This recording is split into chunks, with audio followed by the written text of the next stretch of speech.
మీ పిల్లల డాక్టర్ కళ డబ్బు వల్ల ఆగిపోవద్దు. కేవలం 18 లక్షల నుంచి MBBS విదేశాల్లో. అందరికీ నమస్కారం. నేను శిరీష. ప్రస్తుతం మనతో పాటు ఉన్నారు ప్రముఖ ఆధ్యాత్మికవేత్త జ్యోతిష పండితులు శేషగిరి రావు గారు. గురుగారితో మాట్లాడతాం. నమస్కారం గురుగారు. గురుగారు, ఆగస్టు మాసంలో కన్యా రాశి వారికి ఎలా ఉందంటారు? ఎలాంటి జాగ్రత్తలు తీసుకోవచ్చు అంటారు? ఆర్థిక పరంగా, ఆరోగ్య పరంగా ఈ మాసంలో వీరి గ్రహ గోచారం ఏంటంటారు? అయితే కన్యా రాశి వారికి అయితే కనుక ఈ నెల కొంతవరకు మిశ్రమ ఫలితాలు ఎక్కువగా కనిపించడం అనేది ఉంది. సో ఎక్కడ ఏది ఇబ్బంది అంటే కనుక ప్రస్తుతం ధనకారకుడు, అదృష్టకారకుడు వీరికి నీచలోనే రాశిలో సంచరించడం అనేది జరుగుతుంది. తర్వాత వృత్తి ఉద్యోగాల స్థానంలో కుజుడు అష్టమంలో, అంటే అష్టమాధిపతి రాజ్య స్థానంలో అంటే 10వ ఇంట్లో నడవటం అనేది జరుగుతుంది. సో బుధుడు ఆగస్టు 22 వరకు లాభంలోనే ఉండటం అనేది జరుగుతుంది. సరే, గురుడు అయితే కనుక ఇంచుమించుగా అక్టోబర్ వరకు కూడా లాభంలోనే సంచరించడం అనేది ఉంటుంది. సో బాగున్న గ్రహాల్లో కాస్త కూస్త ఏదంటే ఆగస్టు 22 దాకా బుధుడు బాగున్నాడు, గురుడు బాగున్నాడు. సో మిగతా ఎక్కువ శాతం గ్రహాలు అయితే కనుక కొంత ఇబ్బంది పెట్టే పరిస్థితుల్లోనే కనిపిస్తున్నాయి. ఏ రకమైన ఇబ్బందులు అంటే ఒకసారి వృత్తి ఉద్యోగాల్లో ఇబ్బంది పెట్టడం అనేది ఒకటి, తర్వాత కొంత నీచ జన సాంగత్యం వల్ల ఇబ్బందులు పడటం అనేది. అందులో ఆడుండొచ్చు, మగుండొచ్చు. అంటే ఎవరితో స్నేహం చేయాలో వాళ్ళతో స్నేహం చేయాలి, ఎవరితో స్నేహం తెంపుకోవాలో వాళ్ళతో చంపుకోవాలి.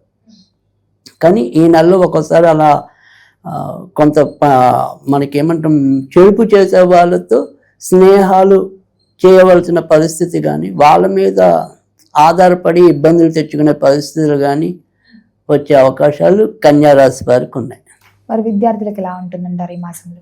అయితే విద్యార్థులకి ఎక్కువ శాతం మంచి ఫలితాలు ఉంటాయి. సో ముఖ్యంగా బుధుడు ప్రస్తుతం ఆగస్టు 22 అంటే ఆగస్టు 22 లోపు రాసే వాళ్ళు ఎవరైతే విద్యార్థులు ఉంటారో వాళ్ళకి ఇంకొద్దిగా శుభ ఫలితాలు ఎక్కువ ఉంటాయి.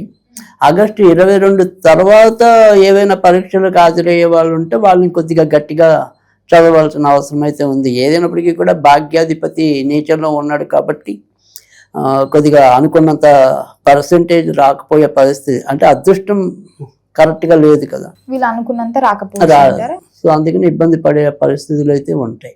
మరి ఉద్యోగ రంగంలో ఉన్న వారికి ఎలా ఉంటుందంటారు? ఉద్యోగం లేకుండా నిరుద్యోగుల పరిస్థితి ఏంటంటారు?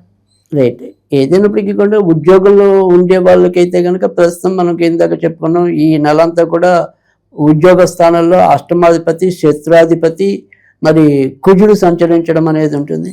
సో అందుకని ఇక్కడ ఉద్యోగాల్లో ఉన్న వాళ్ళకి మధ్య మధ్యలో ఏవో రకమైన ఇబ్బందులు ఏర్పడటం అనేది ఉంటుంది. తర్వాత ఇటు జీవిత భాగస్వాముల పరంగా కూడా కొంత మధ్య మధ్యలో వ్యాకులత అనేది ఉంటుంది. సో అందుకని ఉద్యోగాల్లో ఉన్న వాళ్ళకి ఆకస్మికంగా అప్పటిదాకా చక్కగా సాఫీగా ఉన్న వాళ్ళని ఏదో రకమైన ఇబ్బందులు పెరగటం, లేదా మనకు అప్పటిదాకా మనతో మంచిగా ఉన్న వాళ్ళు ఉన్నటువంటి శత్రువులుగా మారటం, సో మన మీద లేనిపోని చారీలు చెప్పడం, ఇలాంటి పరిస్థితులన్నీ కూడా ఒక్కోసారి చుట్టుముడతాయి ఈ నెలలో. కాకపోతే ఆగస్టు 22 వరకు బుధుడు కొంతవరకు, అంటే అసలు వృత్తి ఉద్యోగాల కారకుడు కొంతవరకు లాభస్థానంలో సంచరిస్తాడు కాబట్టి అలా ఇబ్బంది అవుతుందేమో అని చెప్పి కొంత భంగపడినా నెమ్మదిగా పరిస్థితులు చక్కదిద్దడానికి ఉంటుంది. కానీ ఇదే రకమైన పరిస్థితి ఆగస్టు 22 తర్వాత వస్తుంది అనుకోండి, అప్పుడు సేఫ్గా ఉండే పరిస్థితి తక్కువగా ఉంటుంది. ఎందుకంటే అసలు వృత్తి ఉద్యోగాల కారకుడు కూడా ఆ తర్వాత నుంచి వ్యయంలోకి వస్తాడు.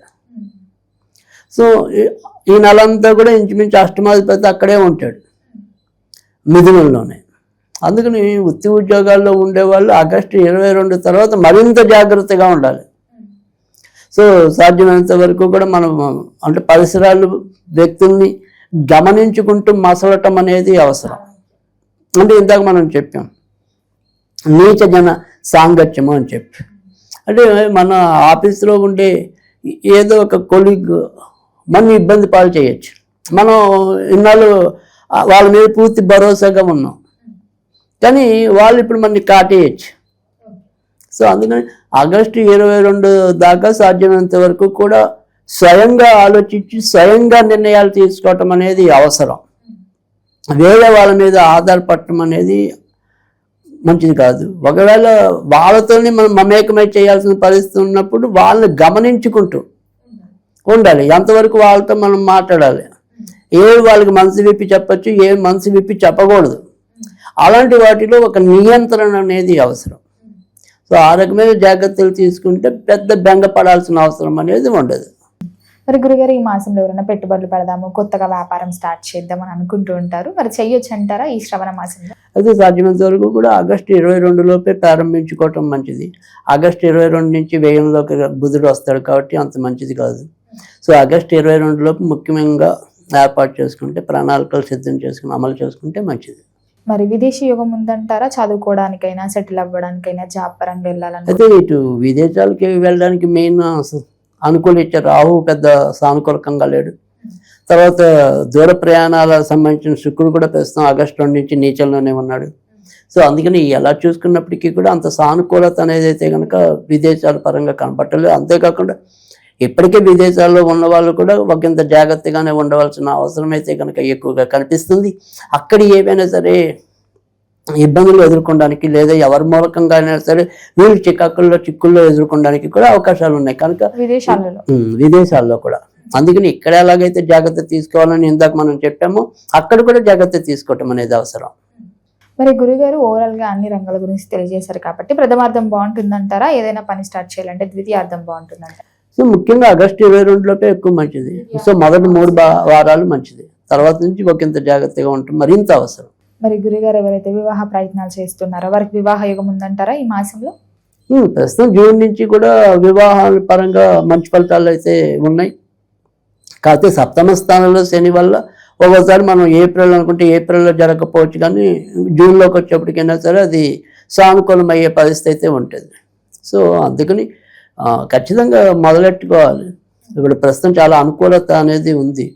సో అక్టోబర్ లోపు బాగా బలంగా ప్రయత్నాలు చేసినట్టయితే కనుక పెళ్లి వేదిక అలంకరించే పరిస్థితి ఉంటుంది. మరి గురుగారు ఎవరికైతే సంతానం లేదని బాధపడుతున్నారో వారికి సంతాన యోగం ఉందంటారా ఈ మాసంలో? అది వీరి యొక్క సంతాన కారకుడు శని అయి ఉండి సప్తమంలో ఉండటం వల్ల భార్యాభర్తల మధ్య కొద్దిగా అనుకూలత అనేది తక్కువగానే కనిపిస్తుంది. సో భార్యాభర్తలు ఇద్దరు కూడా ఏకకంఠంతో సంతానం కావాలి అనుకుని కోరుకునే దంపతులు తక్కువ ఉండే పరిస్థితి ఉంటుంది. అంటే భర్త కావాలనుకుంటే భార్య కోరుకోపోవటం, భార్య కోరుకుంటే భర్త కోరుకోపోవటం, ఆ రకమైన సయోధ్య కలుగవటం, దీనివల్ల సంతానం వాయిదా పడుతూ ఉండటం, సంతాన మనోరథం నెరవేరకపోవటం, ఇది కొద్దిగా ఎక్కువ ఉంది.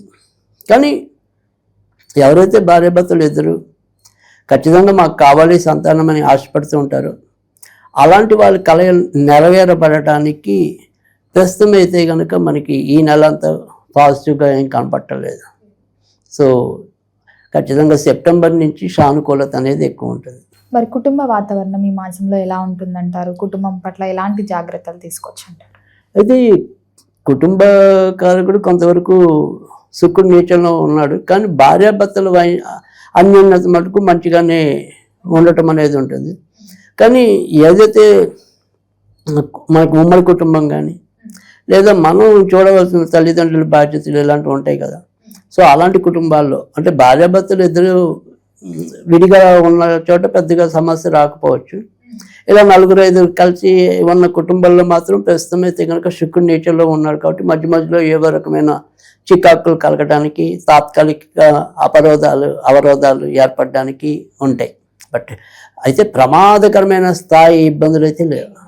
మరి ఈ మాసం అంతా ఇంకా బాగుండాలంటే ఏ దైవ నామస్మరణ బాగుంటుందంటారు? ఎలాంటి పరిహారాలు చేసుకోవచ్చు అంటారు? రైట్, వీళ్ళైతే కనుక లక్ష్మీ నరసింహస్వామిని పూజించినట్టయితే కనుక చాలా మంచి ఫలితాలు రావడానికి ఉంటుంది.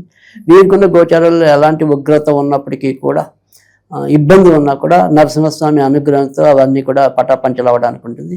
కనుక ఈ నీచ జన సాంగత్యం ఇలాంటివి ఏమైనా సరే వచ్చే అవకాశాలు ఉన్నా కూడా వాటిని మొదట్లో నరసింహస్వామి తుంచేయటం అనేది జరుగుతుంది. కనుక లక్ష్మీ నరసింహస్వామిని పూజించడం వల్ల చాలా మేలు జరుగుతుంది.